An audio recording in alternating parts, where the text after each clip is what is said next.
ህዝብ ሃይማኖቱን መጠበቅ አለበት፣ ማስጠበቅ አለበት። ቤተክርስቲያኑን መጠበቅ አለበት፣ ማስጠበቅ አለበት። ጊዜ ክፉ ነው፣ ጊዜ መልካም ነው፣ ጊዜ ወርቅ ነው፣ ጊዜ ጨለማ ነው። ጨለማውን ለማለፍ መዘጋጀት ያስፈልጋል፣ መታጠቅም ያስፈልጋል። የተለያየ ቋንቋ የሚናገሩ ህይወታቸውን የማያውቁ ጨለማው ቀን የሆነባቸው ቀኑ ጨለማ የሆነባቸው ስንቶቹ ናቸው? ቀን ሰው መስለው ሌሊት አውሬ የሚሆኑ ስንት ናቸው? የአምላክ ሰው መሆን የተሰወረባቸው፣ የሰው አምላክ መሆን የረቀቀባቸው፣ ህይወታቸውን ያላወቁ ስንት ናቸው ወገኖቻችን? ድብልቅልቅ ያለባቸው ህይወታቸውን መመር የሌላቸው ሰውን እናስተምራለን ብለው የሚያወናብሉ ስንት ሰዎች ናቸው?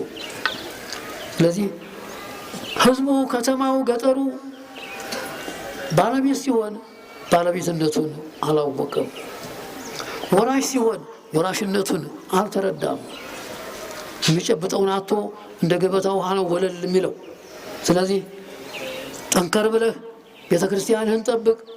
ቤተክርስቲያን መጀመሪያ ታለማለች። የቤተክርስቲያን ልማት የመጀመሪያው የሰው አእምሮ ነው። ቃለ ወንጌሉን ትንትን አድርጎ የሚያጎርሰውን እውነተኛውን ምሁር ቀጥሮ መማር አለበት፣ ማስቀደስ አለበት።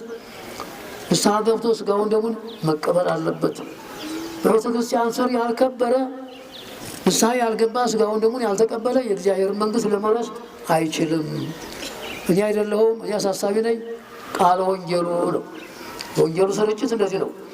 ቤተክርስቲያናችሁን ጠብቁ፣ ሃይማኖታችሁን እወቁ፣ ተማሩ፣ ተመራመሩ፣ ጠይቁ፣ ተረዱ። ጊዜው ከባድ ነው። ጊዜው ያሳስባል። መማማር አለብን፣ መታወቁም አለብን። ስላለፈው ታሪክ አይደለም፣ ስለሚመጣው ታሪክ ነው። ስላለፈው ታሪክማ ተራኪዎች ብዙዎች ናቸው፣ ብዙዎች አሉ። ዘመን ከሁሉም ከትምህርቱ ሁሉ ዘመንን ማወቅ ይበልጣል፣ ይቀድማል ወገኖች። ስለዚህ ልዑል ባህሪውን ዝቅ አድርጎ ሰው ሆኖ እመ አበ እያለ ሰዎች የበሉትን እየበላ የለበሱትን እየለበሰ 33 ዓመት ከ3 ወር ከ10 ቀን ተቀምጦ በትናንትናው ዕለት ሰማየ ሰማያት አረገ። ጠላት አፈረ። ቤተሰቦቹ ብቸኛ ሆኑ። በሕይወት ሳለ አስረድቷቸዋል። እኔ ከእናንተ ተለይቼ ጥንት ወደ ነበርኩበት ዓለም እኖራለሁ። ከእናንተ ጋር ስደባደብ ስወጣ ስወርድ አልኖርም። ቀጠሮ አለኝ። በቀጠሮ መጥቻለሁ። ቀጠሮን አክብሬያለሁ። ተገልጫለሁ። ከእናንተ ጋር ተዛምጃለሁ። የበላችሁትን በልቻለሁ። የጠጣችሁትን ጠጥቻለሁ። የለበሳችሁትን ለብሻለሁ። ስለ ዓለሙ በደል በመስቀል ተሰቅዬ ደሜን አፍስሻለሁ። የተዘጋውን ቤት ከፍቻለሁ። ጨለማው ተወግዷል፣ ድንቁርናው ርቋል። ዓለም ያመነ አመለጠ፣ ያላመነ ሞተ። ያመነ አመለጠ በል፣ ያላመነ ተሰደደ፣ ጨለማ ገባ። የሞተ ተነሳ፣ ያለው ሞተ። ለምን?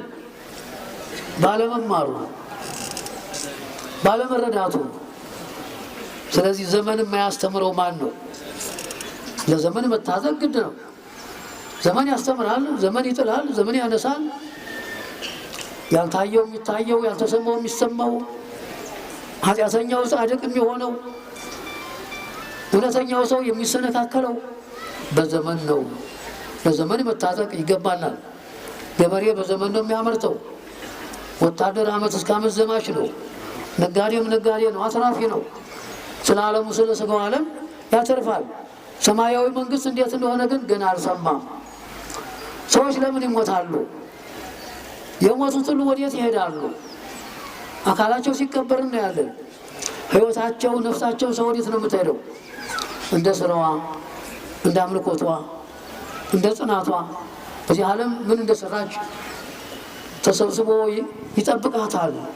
መልካም የሰራ መልካሙን፣ ክፉ የሰራ ክፉውን፣ በጨለማ የኖረ ጨለማውን፣ በብርሃን የኖረ ብርሃኑን፣ በህይወት የኖረ ሕይወቱ ተሰብስቦ ይጠብቀዋል።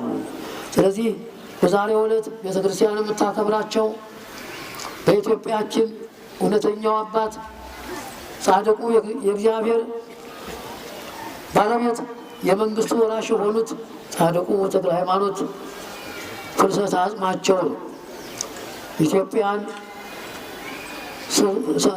98 ዓመት በሙሉ በቃለ ወንጌሉ የሞተው እንዲነሳ ዲዳው እንዲናገር ከሐዋርያት ጋር ሐዋርያ ከመምህራን ጋር መምህር ከመናንያን ጋር መናኝ ከሰባክያን ጋር ሰባኪ ከኪሩቤል ከሱራፌል ጋር መልአክ ነው የተሰጣቸውን ዘመን በስራ ጨርሰው የእግዚአብሔርን መንግስት ወርሰው በቃል ኪዳናቸው ዓለምን ሲያድኑ ድውይ ሲፈውሱ ዲዳ ሲያናግሩ ይኖራሉ።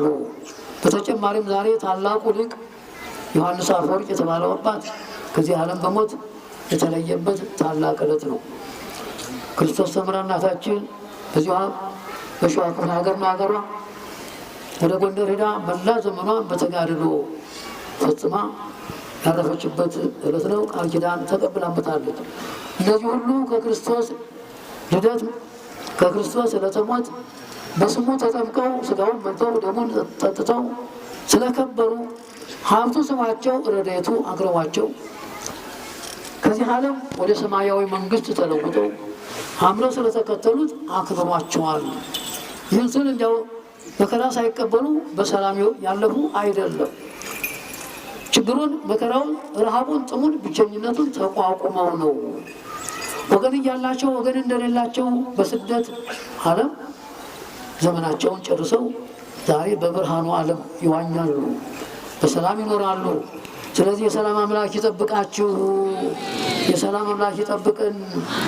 አርገ እግዚአብሔር በይባቤ ወእግዚእነ በቃለ ቀርን አርገ እግዚአብሔር በይባቤ ወቃለ ቀርን ጌታችን መድኃኒታችን እግዚአብሔር ቃል ኢየሱስ ክርስቶስ በመላእክት ምስጋና ቅዱስ ቅዱስ እያሉ ከደብረ ዘይት ኮረብታ ሽቅ ወደ ሰማይ ይዘውት ሲወጡ ሀብቱ የሰባቸው ረድኤቱ ያቀረባቸው ለዓይናቸው ብርሃን እስከሚሰወር ድረስ ሽቅ ወደ ሰማይ አንጋጠው እያዩ ደህና ሁኑ ብሎ ባርኳቸው ሽው አለ። ሲመጣ በስውር ነው፣ ሲሄድ ግን በአደባባይ ነው። ስለዚህ ወስቁሎ የነበረው አካል ተሰቦ የነበረው አካል በጠላት ምክር አንጦሮጦስ ወርዶ የነበረው አካል እነሆ ዛሬ አምላክ ሆኖ ዓለማትን ዘመናትን ፍጥረታትን በመግዛት የዓለምን ህልፈት እየተቆጣጠረ መላእክትን እየላከ ቅዱሳንን እያስነሳ ምሁራንን እያናገረ ሲያስተምረን ሲያስጠብቀን ይኖራል። ስለዚህ አጽንዕነ ሰማያት ወረደ ልዑል ባህሪውን ዝቅ አድርጎ ከመላእክት ወደ መወሰን ከርቀት ወደ ግዘፍ በመምጣት ከድንግል ተወለደ። ከድንግል በነሳው ሥጋ በነሳው ባህሪ ተሰቀለ።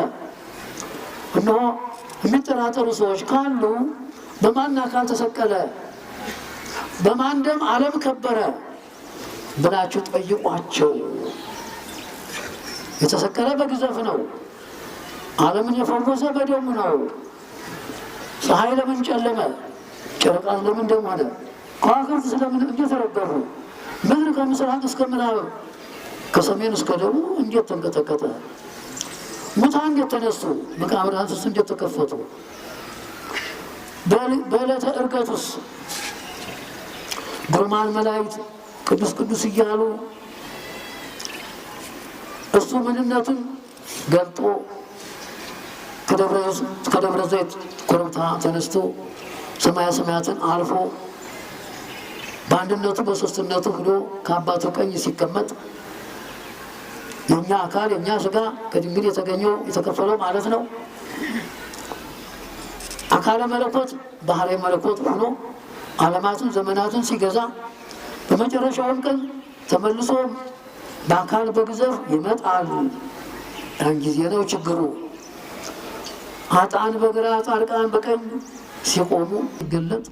ወዳጆቹ ብርሃን ለብሰው ብርሃን ተጎናጽፈው ኑ ወዳጆቼ፣ የአባቴ ወዳጆች ኑ የዘላለም ሕይወት ውረሱ ብሎ ሲጠራቸው ኃጥአን ጨለማ ለብሰው በቁራ ሰባት እጅ ጠቁረው በስተግራ በኩል እናንተ ርጉማን ራቁ ከኔ ራቁ ወግዱ የግብረ አባታችሁ ዲያብሎስን ተከተላችሁ ሂዱ የሚል ፍርድ ሲሰጥ በዚህ ጊዜ እናት ልጇን ልጅ እናቱን አባቱን አይመለከትም።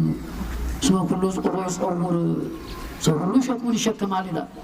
ያን ሸክም የሚያቃልለው የለም። ስለዚህ በቸርነቱ ጠርቶ በሀብቱ ስቦ በተቀደሰው ቦታ ያገናኘን አምላክ ይክበር ይመስገን። ሰላም ደሩ